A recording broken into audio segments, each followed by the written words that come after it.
우리는 어떻게 하면 참된 복을 지을 수 있을까요? 법륜스님이 말씀하신 복을 짓는 4가지 방법을 함께 알아보겠습니다. 첫 번째, 배고픈 사람을 먹이기. 부처님께 올리는 가장 큰 공양 중 하나는 배고픈 사람을 먹이는 것입니다. 지구상에는 여전히 하루 한 끼도 제대로 먹지 못하는 사람들이 많습니다. 우리가 작은 정성이라도 나누면 그것이 곧 부처님께 올리는 공양과 같습니다. 이와 관련하여 부처님 당시에 한 가지 일화가 있습니다. 부처님께서 기원정사에 계실 때 저 멀리 시골 마을에서 찾아온 여인이 있었습니다. 그녀는 오랜 가뭄으로 인해 식량이 거의 떨어져 가족 모두가 굶주리고 있었습니다. 부처님께 예를 올린 뒤 말했습니다.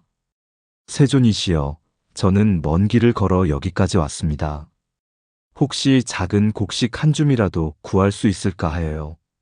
집에는 어린 자식들이 있는데 더 이상 먹을 것이 없어 눈앞이 캄캄합니다. 그때 마침 부처님을 시봉하던 아난다가 이 광경을 지켜보고 있었습니다. 아난다는 불자들이 공양해 놓은 쌀과 곡식을 조금이라도 나누어 줄 수 없을까 고민했습니다. 그러나 준비된 공양물은 부처님과 승단을 위한 최소한의 양이었습니다.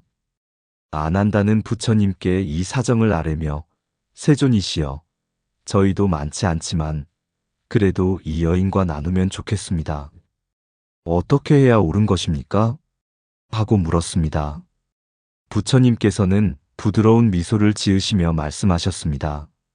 아난다야, 비록 양이 적다 하더라도 배고픈 사람을 돌보는 일이야말로 부처님께 공양 올리는 것과 다르지 않다. 작은 나눔이지만 그들이 굶주림을 면할 수 있다면 그것으로 우리는 큰 공덕을 짓는 것이다. 결국 아난다는 부처님과 승단이 먹을 공양 중 일부를 조심스레 덜어서 여인에게 건넸습니다. 여인은 고맙다는 눈물을 흘리며 돌아갔고 이 소식은 멀리 퍼져서 사람들에게 큰 감동을 주었습니다. 부처님께 공양 올릴 것을 오히려 굶주린 이에게 먼저 주었다. 는 사실이 많은 이들에게 진정한 공양이란 무엇인가를 깨닫게 해주었습니다.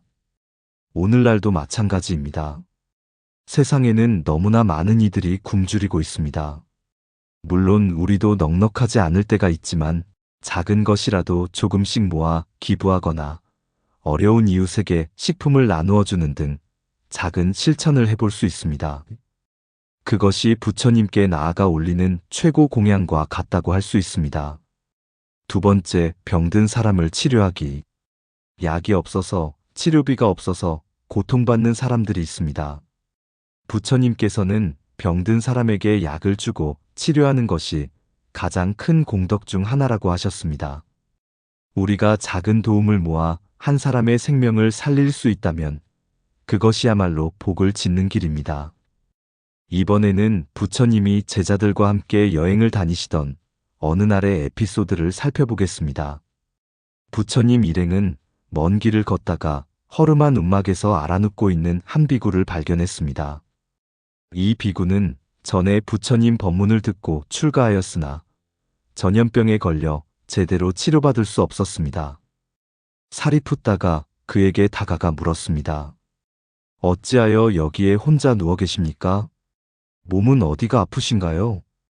그 비구는 고개를 겨우 돌리며 힘겹게 대답했습니다.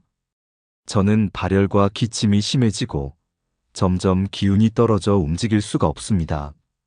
형편이 여의치 않아 약도 구할 수가 없었습니다.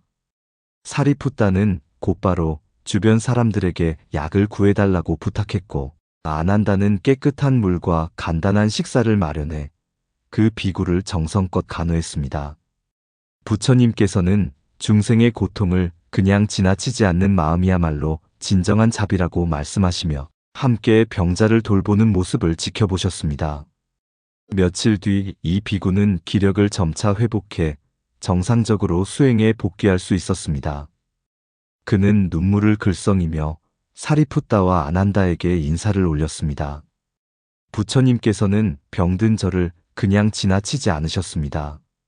수행자로서 배움이 부족했던 저에게 병을 낫게 해주신 은혜가 곧 가장 큰 가르침이었습니다. 이 이야기는 우리에게 치료의 공덕을 일깨워줍니다. 비록 현대로 오면서 의료시설이 발전했다고는 해도 아직도 경제적 어려움으로 인해 제대로 치료받지 못하는 분들이 있습니다. 국내외를 막론하고 소액 기부나 의료 봉사활동을 통해서도 우리가 이들을 도울 수 있습니다. 작은 행동 하나가 한 생명을 살릴 수 있고 그 생명이 다시 세상에 선한 영향을 끼칠 수도 있습니다. 세 번째, 가난하고 외로운 사람을 돕고 위로하기. 사람은 누구나 힘든 순간이 있습니다. 경제적으로 어렵거나 외롭고 힘든 사람들이 많죠. 그들에게 도움을 주고 따뜻한 말 한마디라도 건넨다면 그것이 곧 부처님의 가르침을 실천하는 것입니다. 우리가 조금만 마음을 내면 세상은 더 따뜻해질 수 있습니다. 이번에는 부처님이 한적한 시골 마을을 돌며 설법을 하실 때의 일화입니다. 그 마을에는 홀로 사는 노파가 있었습니다. 자식도 없이 남편마저 먼저 떠나보낸 뒤 그녀는 날마다 세상에 대한 원망을 가슴에 쌓으며 외롭게 살아가고 있었습니다. 부처님은 인근에 계시면서 이 노파가 유독 밖에 나와 사람들과 어울리지 않는다는 얘기를 들었습니다. 그래서 어느 날 부처님께서 직접 그녀의 초가집을 찾아가 잘 계십니까? 하고 문을 두드렸습니다. 노파는 문을 열고 허름한 옷차림의 나그네 부처님이 평소처럼 걸망을 메고 계셨으므로 부처님임을 알아채지 못했습니다를 보고선 처음에는 경계했습니다. 하지만 부처님은 공손하고도 따뜻한 말투로 안부를 물었고 노파는 마지못해 집 안에 들였습니다. 부처님은 마른 빵과 보리차 한 잔을 얻어 드시면서 노파의 삶 이야기를 들어주었습니다. 남편과 자식을 먼저 떠나보내며 온갖 서러움을 겪어야 했다는 말, 혼자 살다 보니 몸이 편찮아도 돌봐줄 이 하나 없었다는 말, 이웃 사람들도 자신을 외면한다고 느껴서 문을 닫아 걸고 지냈다는 말. 노파의 이야기를 묵묵히 들은 뒤 부처님은 부드럽게 말했습니다. 그동안 얼마나 외로우셨습니까? 이제는 마음의 문을 조금 열고 이웃과도 다시 교류해 보시면 어떠실까요? 혼자 지내다 보면 마음에 더 큰 병이 생길 수도 있습니다. 일단 부엌에서 간단한 밥을 지어 이웃들과 나눠보시면 어떨까요? 노파는 처음에는 나도 먹을 것이 별로 없습니다. 하며 난색을 표했습니다. 그러나 부처님의 거듭된 따뜻한 조언에 힘을 얻어 며칠 후 조그만 국수 한 솥을 끓여 이웃들을 불러 함께 먹었습니다. 이웃들은 노파가 느닷없이 밥을 나누니 어색해했지만 그 정성을 보고 오히려 노파를 돕기 시작했습니다. 그 후로 그녀는 조금씩 마음을 열고 이웃들과 예전처럼 잘 지내게 되었습니다.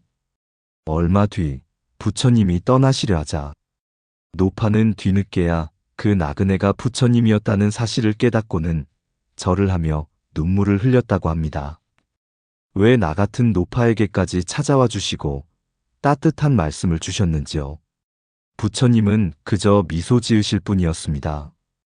이 이야기는 우리의 마음이 닫혀 있을 때 혹은 주변에 누군가가 외로움에 잠겨 있을 때 작은 관심과 보살핌이 얼마나 큰 변화를 불러일으킬 수 있는지를 잘 보여줍니다. 말 한마디, 따뜻한 시선, 작은 물질적 도움이라도 그것이 바로 가난하고 외로운 이들을 돕는 시작점이 됩니다. 오늘날 우리 주변에도 비슷한 분들이 있을지 모릅니다.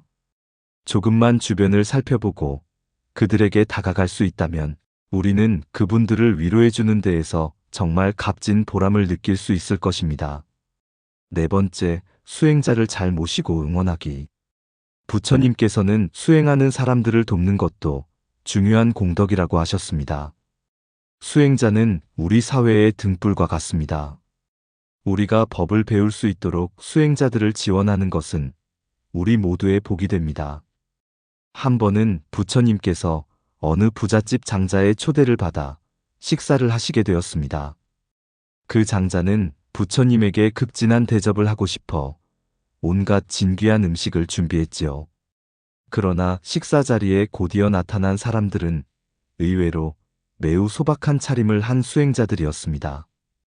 부처님께서 함께 공양을 나누어 먹어야 한다 고 하셨기에 그 장자는 처음에는 수행자들까지 초대해야 한다고 들었을 때 좀 망설였습니다. 많은 음식을 장만하긴 했지만 굳이 잘 알지도 못하는 수행자들까지 보시해야 하나 하는 마음이었습니다.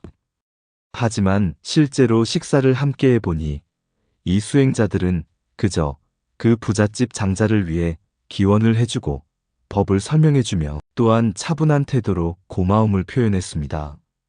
장자는 그들의 맑은 눈빛과 말투에 감동을 받았습니다. 세존이시여, 저는 그저 대단한 능력을 가지신 분들만을 모시는 것이 큰 공덕인 줄 알았습니다. 그런데 묵묵히 바른 수행을 이어가는 이분들께도 이렇게 좋은 음식을 보시할 수 있다니 오늘 큰 기쁨을 배웠습니다.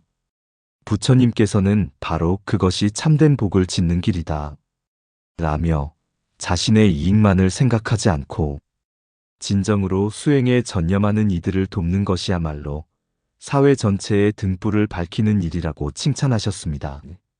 오늘날 우리도 마찬가지입니다. 훌륭한 스님들이나 구도자들을 후원한다거나 그들이 운영하는 공부 모임이나 도량을 조용히 살펴 작은 도움이 필요한 부분을 돕는 것은 매우 뜻깊은 일입니다. 예를 들어 작은 절에서 무료로 명상 프로그램을 제공한다면 그 재정적 부담을 함께 나눠줄 수도 있습니다. 수행자는 세속적인 명예나 재산을 쫓지 않기에 그들이 공부하고 정진하는 과정은 때로는 제가자의 조력 없이는 힘들 수도 있습니다. 그렇기에 작은 후원이라도 꾸준히 이어가면 우리가 생각하는 것 이상으로 큰 공덕이 쌓이는 셈입니다. 앞서 말씀드린 복을 짓는 4가지 방법을 한 번 더 정리해 드릴게요. 첫째, 배고픈 사람을 먹이기. 둘째, 병든 사람을 치료하기. 셋째, 가난하고 외로운 사람을 돕고 위로하기. 넷째, 수행자를 잘 모시고 응원하기. 이 4가지를 실천하는 것은 결코 거창한 일이 아닙니다. 작은 나눔이 부처님께 올리는 최고의 공양입니다. 오늘부터 우리도 함께 실천해 볼까요? 부처님 오신 날을 맞이하며 우리 주변의 어려운 이들을 돌아보는 것은 어떨까요? 함께 나누고 함께 돕는 것이야말로 진정한 공덕이 됩니다. 예를 들어 연등을 달 때 그 등불 한 개를 켜는 마음으로 혹은 작은 모금함에 동전을 넣는 손길로 세상의 어두움을 밝히는데 힘을 보탤 수 있습니다. 직접 주변 사람들의 사정을 살피거나 기부단체나 봉사단체를 통해 더 많은 사람들에게 손길을 전할 수도 있습니다. 또한 그중 일부를 수행자들이나 사회적 활동가들에게 지원하는 것도 의미가 깊습니다. 그 모든 실천이 우리가 함께 이룰 수 있는 복의 씨앗입니다. 물론 한 번에 세상을 다 바꿀 수는 없습니다. 그렇지만 한 사람 한 사람의 작은 정성이 모여 큰 파도를 일으키듯 우리도 그렇게 조금씩 서로를 보듬어 갈 수 있습니다. 아는 분들 3분에게 더 많은 부처님의 가르침을 나눠주세요. 함께 공덕을 짓고 배움을 나누는데 필요한 큰 힘이 됩니다. 부처님의 자비로운 마음이 우리 삶 속에 깃들기를 바라며 이 4가지 실천을 꼭 기억해 보시면 어떨까요? 어려운 이들을 위해 손 내밀고 병든 이들에게 약을 건네주고 외롭고 힘든 이들에게 말 한마디라도 전해주고 의연하게 수행의 길을 걷는 분들을 응원할 수 있다면 그것이야말로 부처님께 드리는 진정한 공양이 될 것입니다. 오늘도 고맙습니다. 함께 복을 지으며 서로에게 기쁨이 되는 하루가 되시길 바랍니다.